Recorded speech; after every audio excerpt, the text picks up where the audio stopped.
Town Council President Fred Chirigotis comments on the budget process, and we get an update on possible new rail service for the region, plus 4th of July in Barnstable, all on this episode of Barnstable Today. It's Thursday, June 28, 2012. I'm Sarah Colvin. Well, Town Council is all done with budget talks, at least for this year. Fiscal 2012 closes in just days, and as of last Thursday, the operating budget for fiscal 13 is approved by councilors. Town Council President Fred Chirigotis joined us on this morning's Barnstable this morning and commented on the budget process. Not an easy process. It's a long, difficult line-by-line process. Councilors have been studying the budget. They're getting ready to start the budget for next year already, to start working on it. So it's not something that is put together hastily. It's done with great precision, and the councilors study it for at least a month. We have that the whole budget book, but even before that, the opportunity to meet with the budget director, the finance director, the town manager, all department heads, so that everybody really understands what the budget is, and then it becomes very, very difficult to have a year's worth of work on television, so that everybody can understand what exactly the budget is. It's just, you have to have a day-to-day update of, what's the word? Oh, reality TV. So the budget process that we went through, first of all, to understand that we come out with a balanced budget, that we are not spending money that we don't have, that we are not living off of grants that do not renew themselves, and that the finances, we've actually reduced in a number of areas. So the fiscal stability of the town is secure, and that's been obviously, again, presented by Standard & Poor's, once again giving the town of Barnstable a AAA bond rating. And the reason for that is not only the budget right now, but long-term forecast, the stability and good stewardship that we have into the long run. So not only are we in good shape right now, but we remain in good shape for the foreseeable future, barring any other downturns in the economy, I hope. Chirigotis further talked about the state of the town's finances and our economy in general. There's great credit to be given to the finance director and the town manager for making sure that and the council for staying on a really good path. We were talking about economic development and talk about how things are looking in town.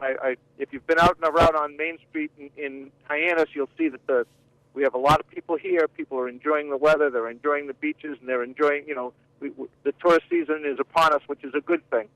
One of the things we talked about economic development, we talked about the Youth and Community Center, and I think it was presented that from September of 2011 to March of 2012, the Youth and Community Center generated 2,665 hotel stays, hotel room nights, which means that 2,665 hotel rooms were filled with people who were coming to the Hyannis, to the Youth and Community Center primarily to play hockey and enjoy.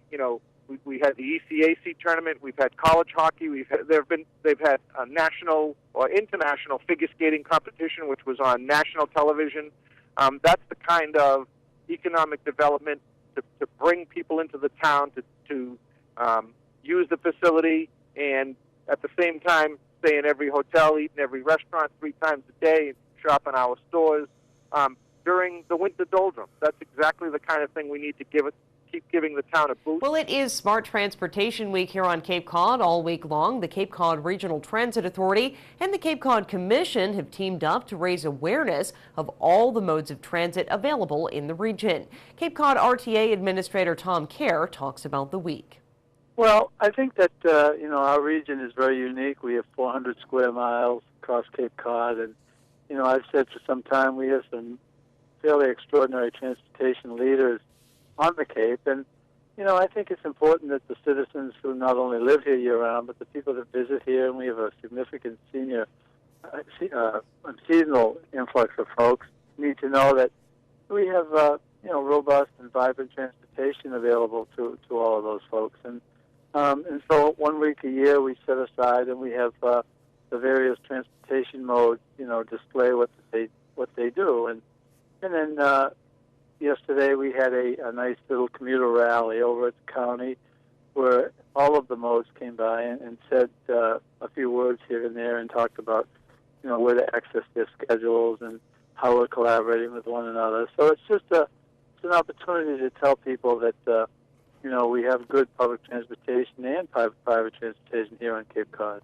CARE says Friday will focus on public transit, and an event will take place at the Hyannis Transportation Center. Our day to kind of show what we do in terms of providing service, and we'll be giving away refreshments and things over at our Hyannis Transportation Center. So it's a good week, and a lot of people have taken notice as I've walked around the Cape. People have mentioned that some of these modes have been very generous and kind, and so I think it's been a good thing to do. And in the future, we may see a weekend rail service between Boston and Cape Cod. CARE has been working with other transportation leaders in hopes of accomplishing this new service. He gives us an update. I'm as confident as I've ever been that next year, starting on Memorial Day weekend, we will see a weekend summer rail service emanating from South Station in Boston that will come on Friday nights and Saturday mornings. And we've had ongoing discussions with the state about it, and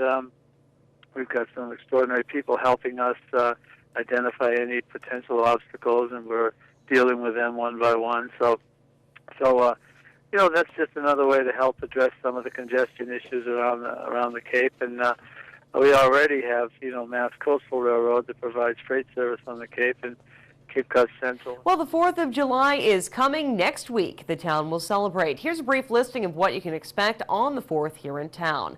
Osterville's parade takes place on Tuesday the 3rd, starting at 11. That begins on Washington Avenue. On Wednesday, which is the official 4th of July, start your day in Barnstable Village. That parade marches down Main Street at 9 a.m. At 10, Centerville's parade begins at the elementary school, and Cotuit marches off at 11 at the post office. Also at 11, the Hyannisport parade will begin at its post office, and at 4 o'clock, the big Hyannis Main Street parade will take place. For a full listing, you can visit us online at town.barnstable.ma.us or stay tuned to Channel 18. Fireworks also expected to go off at dusk from a barge on Lewis Bay.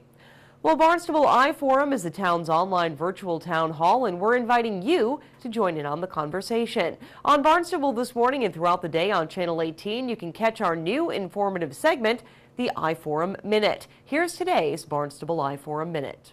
With today's Barnstable iForum Minute, I'm Sarah Colvin. Barnstable iForum is the town's virtual online town hall, a place to go to join in the conversation about the topics that matter to you the most. We've had lots of good ideas submitted here on Barnstable iForum, many of which have been implemented by the town. Today we're going to show you how to keep up to date with the status of your ideas. You may have seen the Status of Ideas button appear on the upper left-hand side of the screen at Barnstable iForum. You can see it pointed out here with the red arrow. Click on that button to find out what the town is doing with your ideas.